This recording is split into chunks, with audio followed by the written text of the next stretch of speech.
और वहां पर बेचारे बड़ी मुश्किल से उसको दरवाजा बजा बजा के बोलते हैं, मतलब जैसे उनकी वर्डिंग तो ये थी कि आप हमारी माँ नहीं है, आप हमारी माँ है ना, हमें आने देना। वो बेचारे गिड़गिड़ा के उनके घर जाते हैं। आप अंदाजा लगाएं कि इस औरत ने किस तरह बच्चों को वहां उनकी शनाख्त, उनकी पहचान, उनका सोच, उनकी सब कुछ छीन लिया, उनका बचपना तक छीन लिया इस औरत ने। और बाकी मंजू बहन की बात बिल्कुल बजा है। देखिए, सरकार को चाहिए था कि फौरी तौर पर बच्चे अलग कर लेते। उसके सीमा देखें, सीमा को, या कोई भी धर्म का आदमी हो ना, कोई भी माशरे का आदमी हो, उसको पूरा इख्तियार है कि वो किसी में भी जाना चाहे वो चला जाए। लेकिन जो यहाँ मामला है खासतौर पर बच्चों का, उनके ऊपर किसी का इख्तियार नहीं चलता, उनके ऊपर कानून और जो संविधान बनाए गए हैं, उनका इख्तियार चलता है। तो इंडियन गवर्नमेंट को तो चाहिए था कि अभी भी इतना ज़्यादा देर नहीं हुई, आपको बहुत जल्दी जो है ये सारा कर लेना चाहिए कि बच्चों को रेस्क्यू करें।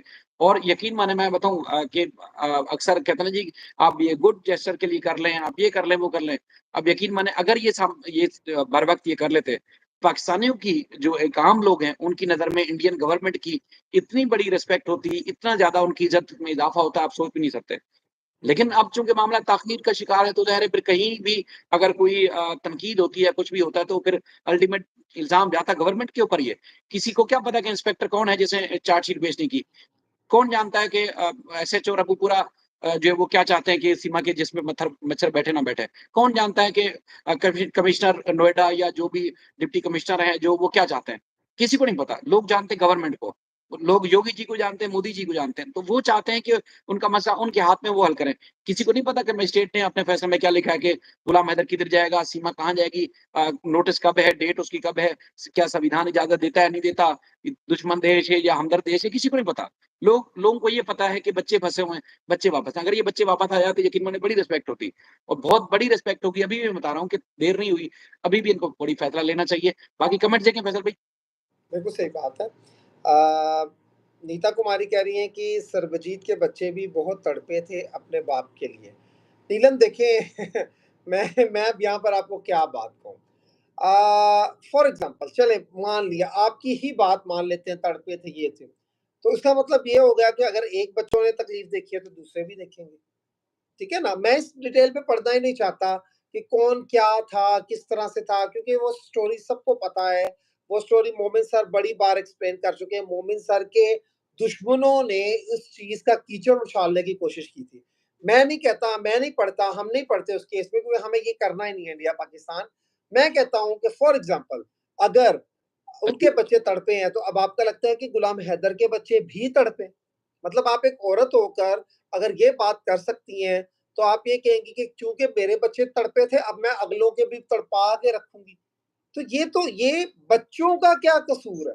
सवाल ये है, ठीक है ना? सीमा ने किया है ना, या जो है वो सर्वजीत ने किया था ना, उसका प्रॉब्लम था ना, वो एक अलग अलग मैटर है।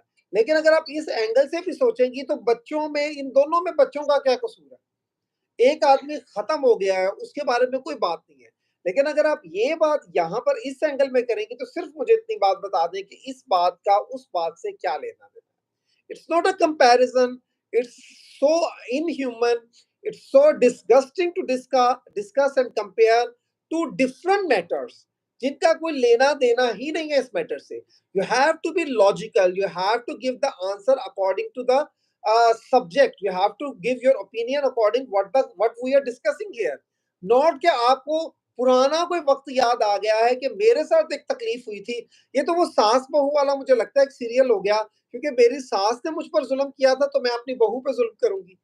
तो ये ऐसी बातें कर कर या ऐसी बात कर कर कंपैरिजन कर कर आप अपनी बात को जस्टिफाई नहीं कर सकती, एब्सोल्युटली नहीं कर सकती। तो मैं टोटली अच्छा, आपकी बात से डिसएग्री करूंगा। ये टॉम एंड जेरी के कमेंट है, आप इसको देखिए, यकीन माने बड़ी आपके दिमाग पे लगेगी बात। उनका ये कहना है कि एक गाँव की पुलिस को दिया हुआ है, ये इतना बड़ा एक संगीन नोयत का केस है। ये चूँकि उसकी सीमा का जो केस है इल्लीगल एंट्री का है, इल्लीगल एंट्री सेंट्रल गवर्नमेंट देखती है ना, मतलब कोई गाँव की पुलिस नहीं देखेगी। हम्म। अरबुपुरा कस्बे की पुलिस देख रही है, आप अंदाज़ा लगाएँ, जो एक इंटरनेशनल केस हो, उस पे वो फ़ोकस कर रही है। ये बड़ा अच्छा पॉइंट इन्होंने उठाया, कि सही इनको बात। चाहिए था कि इल्लीगल एंट्री का था, उसमें ज़ाहिर है जो सेक्शन जो धाराएँ लगाई गई हैं, वो भी इनकी सेंट्रल गवर्नमेंट वाली हैं, क्योंकि वो डायरेक्ट तो यूपी नहीं आई थी, हालाँकि उठाया तो हरियाणा से है। तो हम्म। उसमें जो मज़ीद जो एक तज़ाद है सारे मामले